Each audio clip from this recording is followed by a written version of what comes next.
Personas que a lo mejor todavía no entienden el Evangelio. Y justamente hoy día algo de eso vamos a hablar.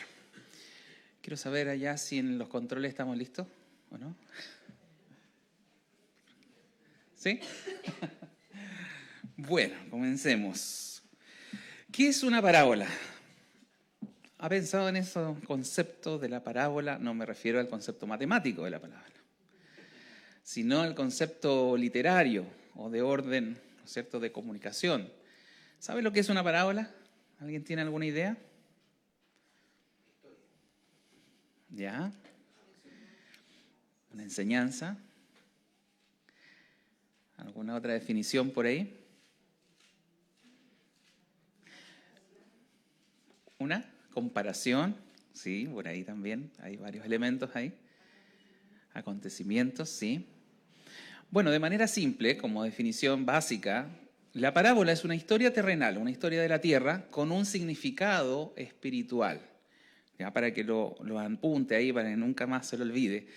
La parábola es una historia terrenal con un significado o que revela una verdad espiritual. Así tenemos que entenderlo. ¿Y por qué esto de la parábola? Porque estamos revisando el Evangelio de Mateo y hemos ya revisado 12 capítulos. Vamos a pasar al 13 y hasta aquí no hemos visto ninguna parábola de Jesús. Y Jesús es muy bien conocido por sus parábolas. De hecho, mucha de su enseñanza la hizo a través de ella. Y tenemos que conocer no solamente el sistema de parábolas como un sistema de enseñanza que él usó, sino también el contenido de estas enseñanzas. ¿Qué es la verdad espiritual tras la parábola? Y hoy día vamos a comenzar en el capítulo 13 viendo una de las grandes parábolas de Jesús, tal vez una de las más conocidas. Yo supongo que usted ha escuchado la parábola del sembrador. Aparece en afiches de vez en cuando. Se usa parte de esa parábola como ilustración. Pero hoy día vamos a revisar una primera parte porque lo vamos a dividir en dos etapas, porque es extensa, aunque parezca breve la historia. Hay mucho que sacar ahí en riqueza de la parábola. Y vamos a revisar entonces entre este domingo y en 2 domingos más vamos a completar la enseñanza de esta parábola. Así que le animo a que abra su Biblia ahora en Mateo capítulo 13 para leer la parábola tal cual como la expresó Jesús, rescatada por Mateo. Y vamos a leer de los versículos 1 del capítulo 13 al 9. Ahí está explicada o exhortada la parábola. Dice así, Mateo capítulo 13, versículo 1 en adelante. Aquel día salió Jesús de la casa y se sentó junto al mar. Y se le juntó mucha gente, y entrando él en la barca se sentó, y toda la gente estaba en la playa. Y les habló muchas cosas por parábolas, diciendo, he aquí el sembrador salió a sembrar. Y mientras sembraba, parte de la semilla cayó junto al camino. Y vinieron las aves y la comieron. Parte cayó en pedregales, donde no había mucha tierra. Y brotó pronto, porque no tenía profundidad de tierra. Pero salido el sol, se quemó. Y porque no tenía raíz, se secó. Y parte cayó entre espinos, y los espinos crecieron y la ahogaron. Pero parte cayó en buena tierra, y dio fruto, cuál a 100, cuál a 60, y cuál a 30 por uno. El que tiene oídos para oír, oiga. Amén. Oremos un momento por esto. Señor, te damos gracias por tener tu palabra, así como Isaías decía, que tu palabra no queda vacía, sino que hace lo que quiere, que desciende de los cielos, Señor. Esperamos que esta palabra descienda de los cielos, Señor, como la lluvia próxima aún que va a venir sobre esta tierra, y te pedimos que tú puedas hacer el trabajo de germinar tu semilla en nosotros, Señor.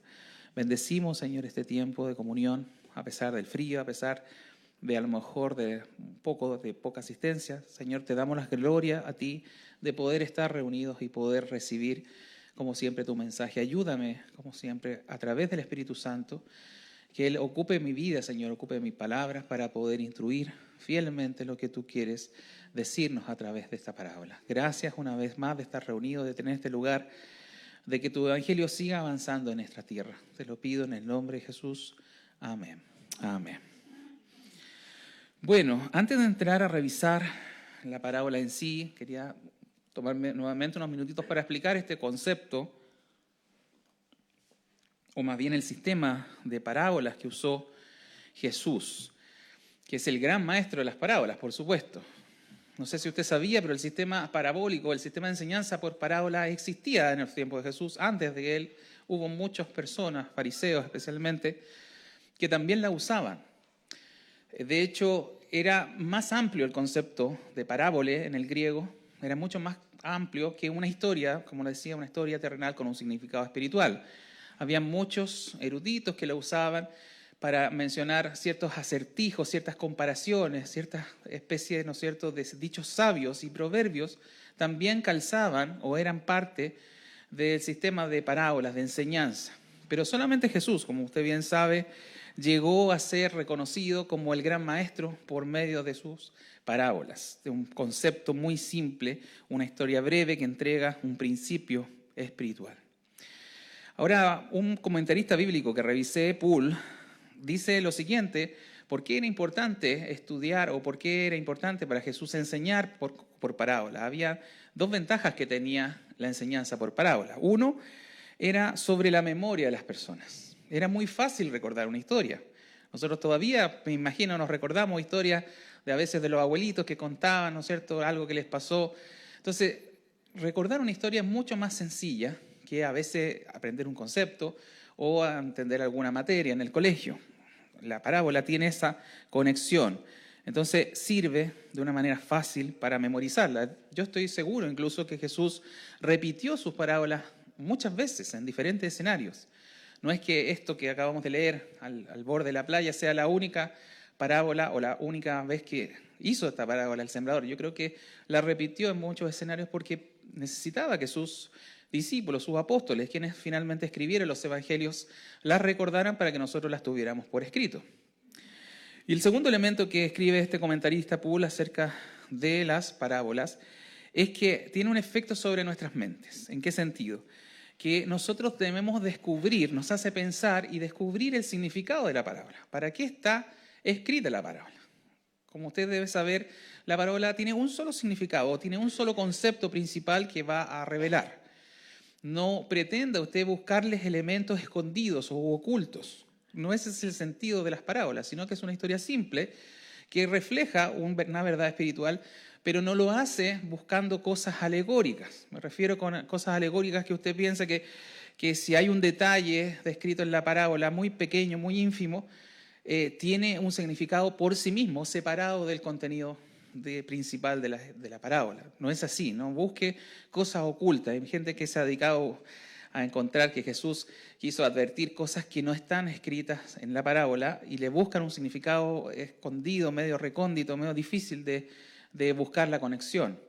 Eso es mal utilizar las parábolas. Las parábolas de Jesús eran simples, eran directas, era una historia que tenía, como le digo, una contraparte espiritual, y eso es lo que debemos hacer y buscar.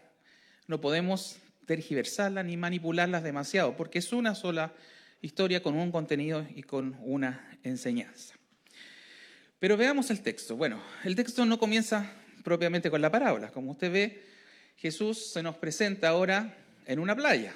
Dice que se levantó aquel día, estaba a la orilla del mar de Galilea. No piense que es una playa de agua salada, sino que siempre que la Biblia habla del mar, se refiere al mar de Galilea, un lago. Y entonces él aprovecha la oportunidad, y como siempre Jesús lo hace, ve que hay mucha audiencia y pide una barca, se sienta en la barca y mire la facilidad para hacer las cosas. Toma una barca, se sienta, ocupa el viento, la brisa, que a veces amplifica su voz, y se pone a enseñar a las personas. Qué interesante que Jesús siempre hacía estas cosas. Él no era, ¿no es cierto?, un ortodoxo en el sentido de que ocupaba solamente la sinagoga. Recordemos que los judíos, como lo hacían similar a como a lo mejor lo hacemos hoy día en las iglesias. Se juntaban todos los días sábados, semana tras semana, para estudiar la Torá, para estudiar las leyes. Y esa era la forma regular de adquirir enseñanza. Pero Jesús rompió ese molde. Él veía una urgencia, una necesidad de hablar a todo el mundo acerca del reino de Dios. Y no se esperaba semana a semana, no se conformó con ir y enseñar en la sinagoga, que también lo hizo, sino que él buscó otras ocasiones. Veíamos en el capítulo 5 de Mateo, por ejemplo, el famoso Sermón del Monte. ¿Por qué se llama Sermón del Monte? Porque ¿cuál fue su anfiteatro o qué es lo que ocupó para disertar? La ladera de un monte. Aprovechó también probablemente la acústica, porque era una persona hablándole a multitudes. Y él no se quedaba, le insisto, con la receta tradicional, con la forma tal vez estándar. No era el púlpito lo que él buscaba. Él buscaba cualquier ocasión, cualquier conversación trivial con las personas. Era una oportunidad de enseñanza, era una oportunidad de compartir el mensaje. Y vaya que lo hacía bien. Y vaya que nosotros debemos aprender esas cosas de él. Porque a veces pensamos que la única manera de que la gente aprenda de la Biblia es trayéndolos a la iglesia. Y hacemos a veces esfuerzos grandes porque vengan los domingos. Y a veces los domingos hace frío, como hoy día. A veces, para muchos, levantarse un domingo, no sé, a las 10 de la mañana es un inmenso sacrificio, siendo que todas las semanas se levantan a las 6:30 para llegar al trabajo. No quiero con esto que se malinterprete, o sea, cada uno sabe sus prioridades, pero claro, a veces puede parecernos un sacrificio el venir el domingo a la iglesia, porque hace frío, porque es un día de descanso, lo ocupan para otras cosas. Y a veces tenemos que sacarnos de nuestra mente estas maneras tal vez tan estereotipadas, tan regulares, de que solamente aquí vamos a aprender de la Biblia. Y recién estábamos hablando acerca de los grupos en casa, una manera también buena y necesaria de buscar un lugar donde podamos comunicar y seamos efectivos, Dios quiera, en comunicar su palabra. Así que no pensemos que solamente es este medio, no pensemos que esto es el púlpito, la manera única y natural o formal de realizarlo. Seamos como Cristo, busquemos la instancia, veamos la necesidad al hablar en la calle, al hablar, no sé, usted va, visita un familiar, tiene la ocasión, puede entonces poner los temas de Dios en esos momentos. Pero vamos a la parábola. Dijimos, Jesús se sube a una barca, empieza a hablar y dice que le habló muchas cosas por parábolas. Es decir, no hizo solamente esta parábola. Más adelante en el capítulo vamos a revisar algunas otras que él presentó. Pero la parábola que vamos a ver, como le dije, presenta siempre una idea central. ¿Y cuál será la idea central de esta parábola? Que deberíamos tomarla o captarla rápidamente. ¿Cuál es el sentido de un sembrador sembrando una semilla? Y que esa semilla cae en diferentes suelos. ¿Cuál es el sentido principal de esta parábola? A ver, ¿cuál se le ocurre? Es simple. Recordemos que son historias simples.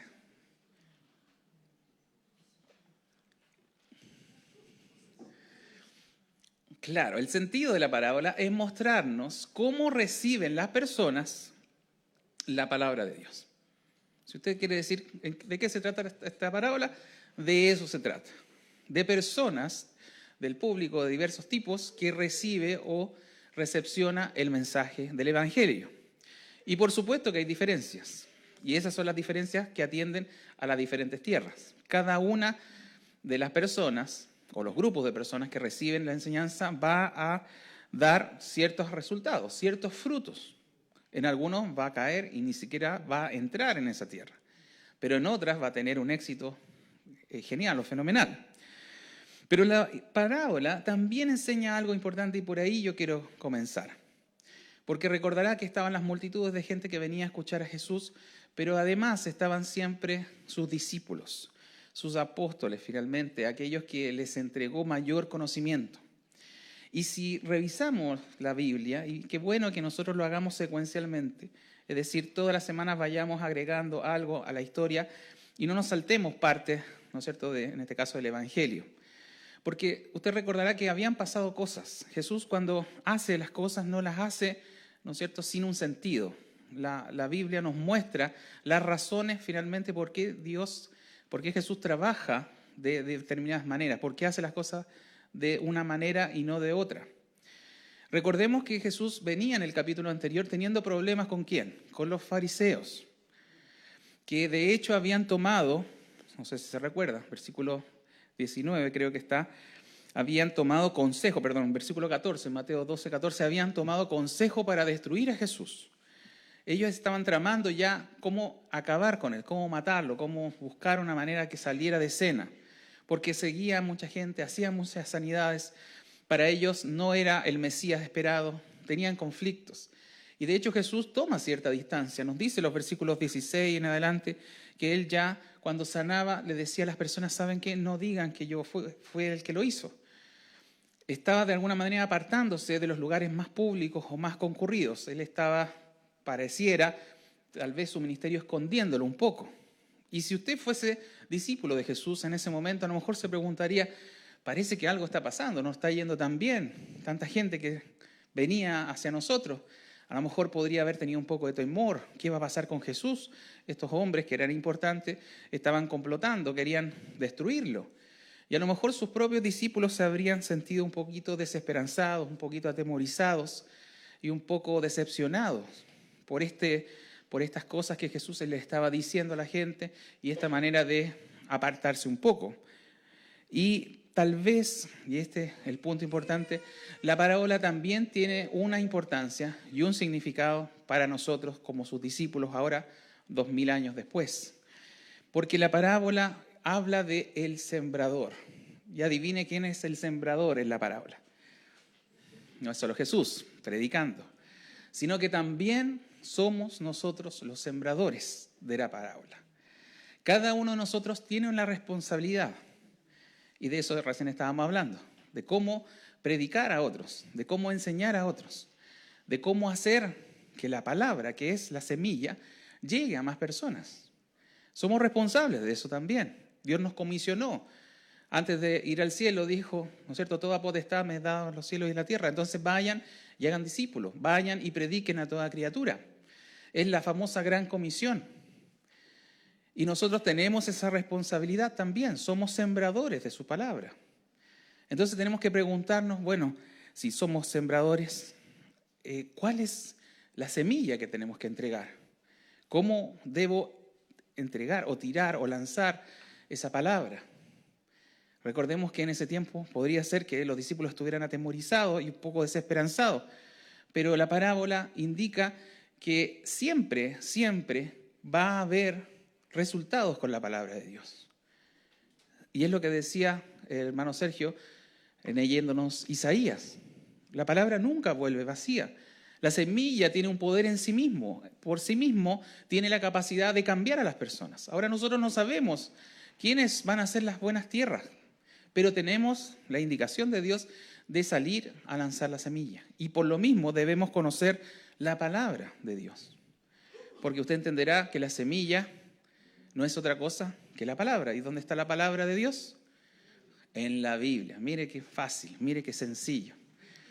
Pero le voy a decir que lamentablemente en la iglesia, hoy en día, en Latinoamérica al menos, no es la semilla la palabra de Dios.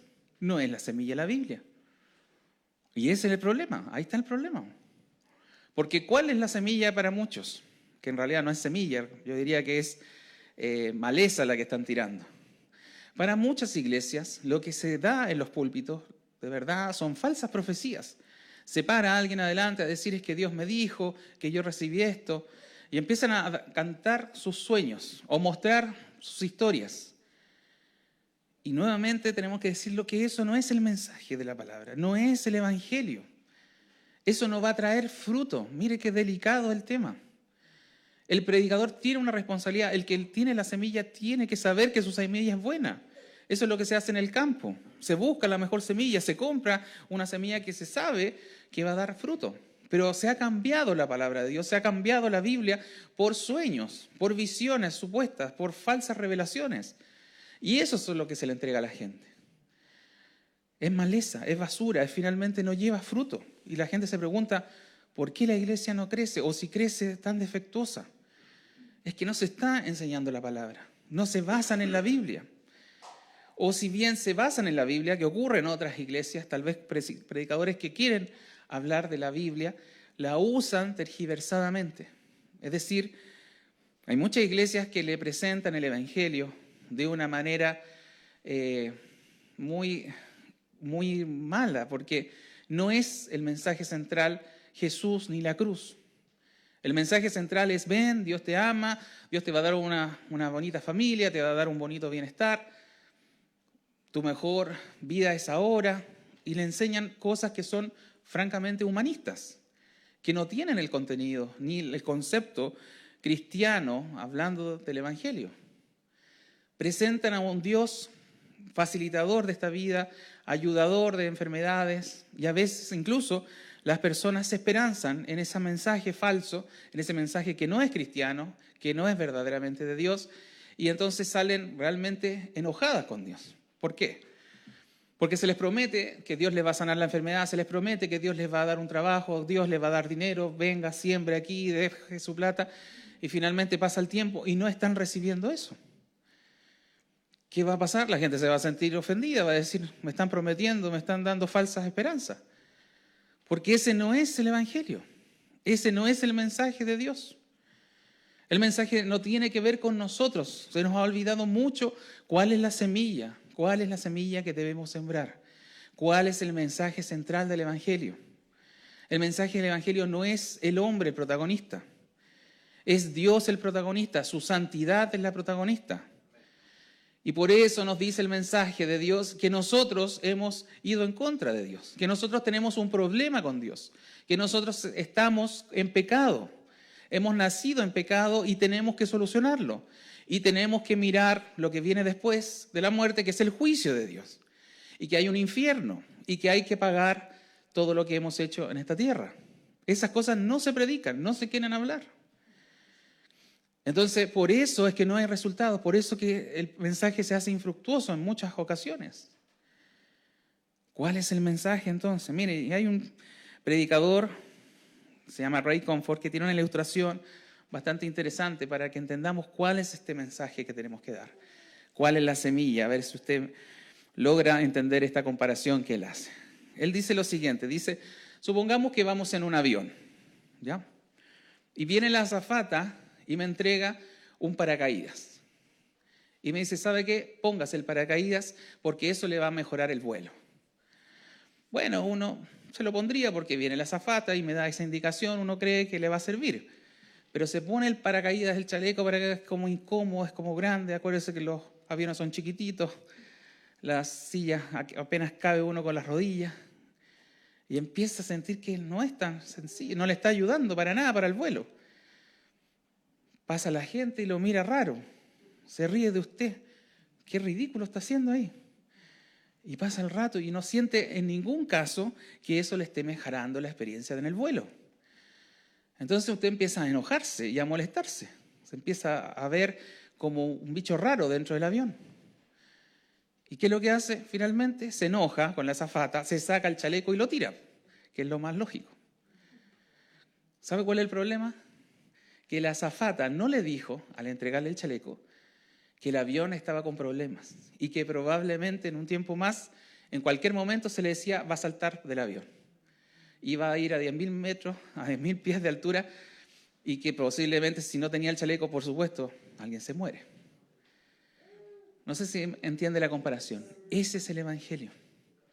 El Evangelio no tiene que ver con nuestra vida ahora, no tiene que ver con mejorar ahora mi felicidad, mi tranquilidad, mi salud, mis bienes materiales. Tiene que ver con lo que viene después, con enfrentar la ira de Dios, con enfrentar a un Dios justo al cual usted una y otra vez le ha injuriado, lo ha maltratado, no lo ha tomado en cuenta, ha hecho lo que ha querido con su vida. Ese es el problema que tiene el ser humano, que no ve su maldad, que no ve su pecado y no se da cuenta que vamos a enfrentar a ese Dios santo.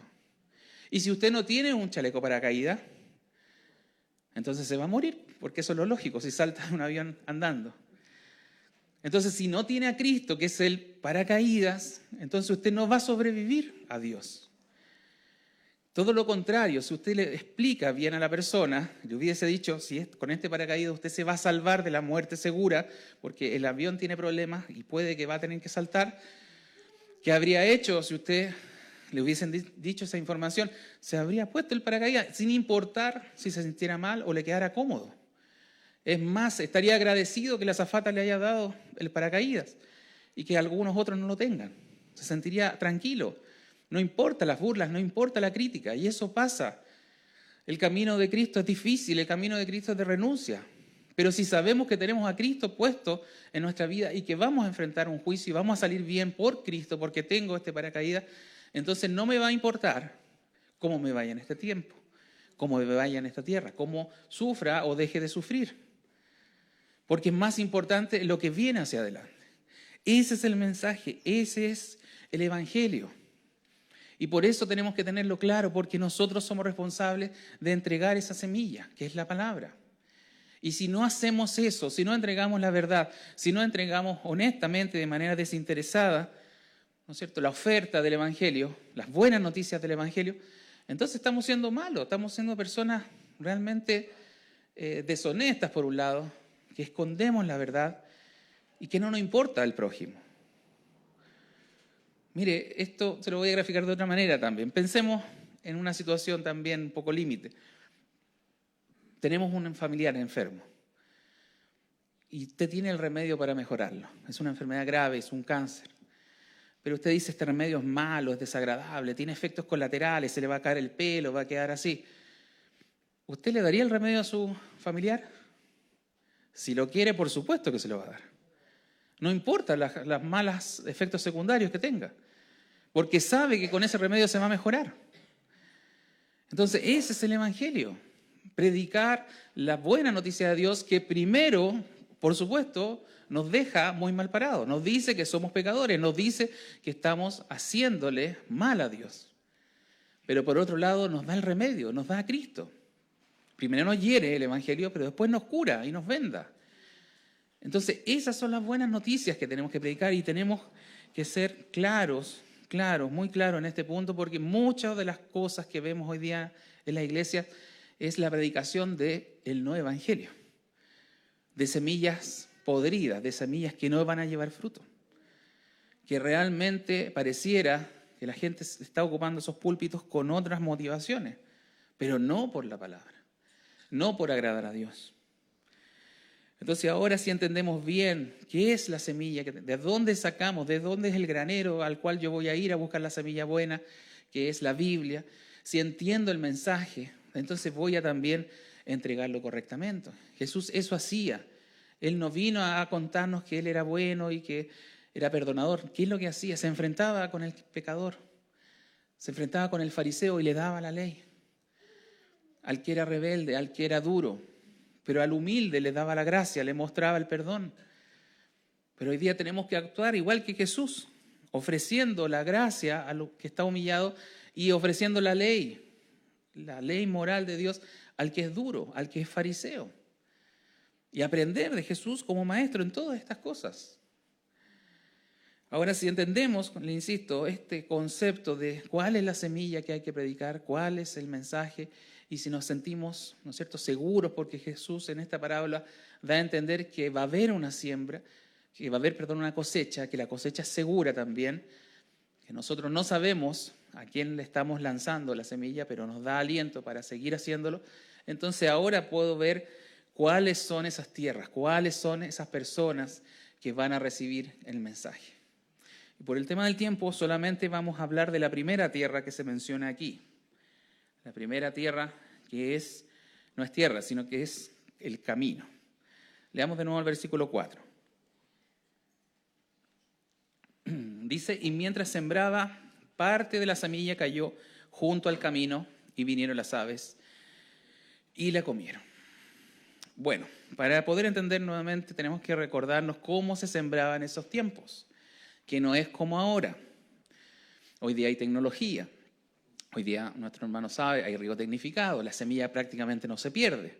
Cada una se siembra, incluso hay maquinitas especiales para depositarla justo en el surco correspondiente. Pero en ese tiempo, ¿cómo se sembraba? ¿Cómo se sembraba hace algunos años acá? A mano, al voleo se llama. Salía, ¿no es cierto?, con un saquito al costado el sembrador y lanzaba la semilla. Y por supuesto que al lanzar la semilla con el viento, si era liviana la semilla, tal vez se desplazara y llegara probablemente a caminos, a lugares que no estaban arados, no estaban surcados para recibir la semilla. Esa es una opción. El comentarista William Barclay dice que había otra manera, un poco más perezosa para sembrar, y era poner en una mula o en un animal o en un caballo las bolsas con la semilla y hacerle un hoyito. Entonces empezar a caminar con el caballito y el caballito se paseaba y en la medida que paseaba iba botando la semilla y la desperdigaba por el campo. Por supuesto que si se cambiaba de campo y había un camino, seguía botando semilla y parte de esa semilla iba a caer al camino y para lo único que iba a servir era de comida para las aves, porque no va a entrar a la tierra. Ahora, ¿qué es lo que Jesús quiere decir con este grupo de personas? Recordemos que son personas que reciben el mensaje de Dios. ¿Cuáles son esas personas? ¿Qué características tienen? Y Jesús más adelante, en el versículo 19, va a explicar, de hecho, de la siguiente manera, Mateo 13, versículo 19, va a explicar la parábola, la vamos a ver más adelante, pero dice sobre esta tierra que las personas que reciben son aquellas que no entienden la palabra y agrega que viene el malo y arrebata lo que fue sembrado en su corazón. Entonces, este primer terreno, donde vemos que se presenta el Evangelio, se trata de personas que están cerradas a escuchar la voz de Dios. Cerradas, porque no entra la semilla, porque se pierde, porque viene el diablo y la arrebata. Jesús dice que no entienden. Y les voy a explicar qué es eso que no entienden. No es un problema intelectual, no es que el Evangelio sea muy difícil de comprender, sino que por el hecho de estar cerradas no quieren aceptar, no quieren darse la oportunidad de entender a Dios, de conocer a Dios. No sé si se ha tocado con esas personas que no quieren nada con la iglesia. No quieren, no, le hablan de Dios, es como que le están hablando del diablo, se quieren salir. Les molesta la conversación, aunque sea parcial, tangencial. Ese es ese grupo de personas, esas personas, y generalmente lo que hay detrás de ese grupo de personas es mucho orgullo, es muchas maneras equivocadas, hay mucho prejuicio además. Tenemos, por ejemplo, personas ateas, o el grupo de esas personas agnósticas o ateas, ¿qué les pasa a ellos? Se sienten orgullosos. Porque dicen, yo he estudiado, yo he revisado la ciencia, he revisado, y le dicen, no hay Dios, eso es mentira, no hay nada espiritual, le dan una explicación del mundo, le dicen, no, esto fue formado así, entonces hubo una explosión y no hay intervención divina. Ellos se han convencido de que no hay ningún Dios, de que no hay ningún tema espiritual, ellos están cerrados absolutamente a esas teorías y no hay manera de usted tratar de tener un diálogo. Ellos están cerrados. Y muchas veces están, igual que en las calzadas, hay estos caminos que son duros porque pasan muchas personas por ahí, han visto y han revisado tantas cosas de internet, han recibido tanta información, tantos mensajes, que eso va endureciendo, al igual que el camino, el pasaje de las personas endurece a las personas. Endurece la percepción, ni siquiera se abren a la posibilidad de que sea Dios. Y hay mucho orgullo detrás de ellos.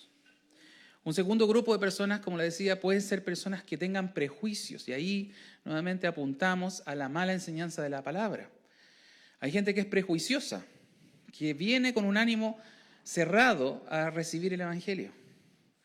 ¿Por qué? Porque ya lo vivieron. A lo mejor participaron cuando niños en una iglesia, pero fueron tan maltratados literalmente. Sus experiencias fueron tan malas, vieron gente hipócrita, vieron gente pecando, vieron gente haciendo realmente cosas contra Dios, que cerraron la puerta y dijeron, no voy más a la iglesia. Aunque una iglesia no es lo mismo que Dios, tenemos que hacer la diferencia. Hay una relación entre ambas, pero no es lo mismo. Entonces la gente que sufrió problemas, una persona que fue agredida, violentada de alguna manera en una iglesia, por supuesto que va a tener un prejuicio y va a cerrar su corazón a la palabra. Y no va a querer tener ninguna relación con algo cercano a un pastor o a un sacerdote en algunos casos por las malas experiencias. Están cerrados. Y el diablo se encarga además de hacer mala publicidad, porque lo primero que sale cuando un pastor, no sé, se llevó la plata de la iglesia, noticia en todo Chile. Cuando descubren un caso de pedofilia por ahí, usted sabe, noticia en todo Chile. Pero las cosas buenas que hace la iglesia o lo que hace un sacerdote de manera silenciosa no es publicitado.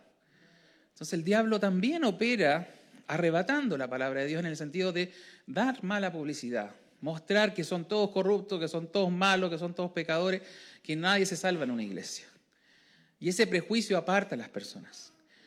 Y lamentablemente no se da ninguna instancia de comunicación, no se abren, están como ostras. Un tercer grupo de personas que puede tener este mismo problema es efectivamente aquellos que están tan cómodos con su forma de vivir, disfrutan tanto de la vida, tienen como lema que después de esta vida no hay otra y siguen haciendo las de Kiko y Caco, que sentarse a hablar de Dios es molestar a su forma de vida. Es realmente llevarlos al orden, no, pues si está ahí, tú soy un fanático, tú soy un religioso, tú no comprendes, tú no entiendes, y lo desestiman, porque en definitiva lo único que quieren es seguir pecando y que nadie les diga nada.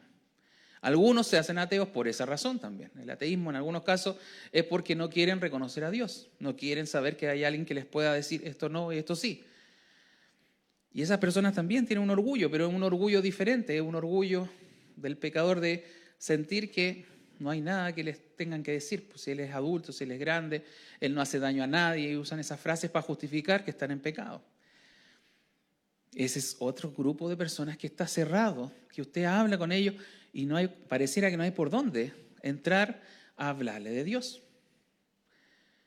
Entonces hay un problema, hermanos, y nos vamos a enfrentar con este discurso que va a ser maltratado o va a ser desestimado. Vamos a tener ese grupo de personas a las cuales les vamos a querer hablar.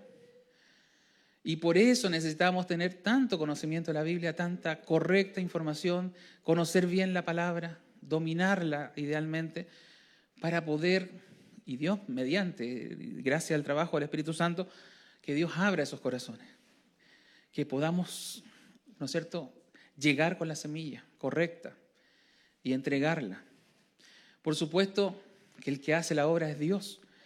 Nosotros solamente lanzamos la semilla. Esa es nuestra responsabilidad. Y con esa responsabilidad ya lo sabemos. Tenemos que conocer la semilla, saber cómo administrarla, saber cómo entregarla.